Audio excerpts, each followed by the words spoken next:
शहरातील पुराचे पाणी ओसरल्यावर बाजारपेठेत चिखल व कचऱ्याच्या दुर्गंधीचे साम्राज्य पसरले आहे।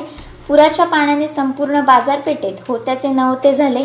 मात्र नुकसानीची चिंता चेहऱ्यावर न दाखवता व्यापारी बांधव पुन्हा नव्याने उभारी घेण्यासाठी सज्ज झाले आहेत। महसूल प्रशासनाकडून आजपर्यंत 100हून अधिक पूर बाधित घरे व 125हून अधिक बाजारपेठेतील दुकानांचे नुकसानीचे पंचनामे पूर्ण करण्यात आले असून सुमारे 3 कोटी रुपये नुकसानीची नोंद करण्यात आली आहे।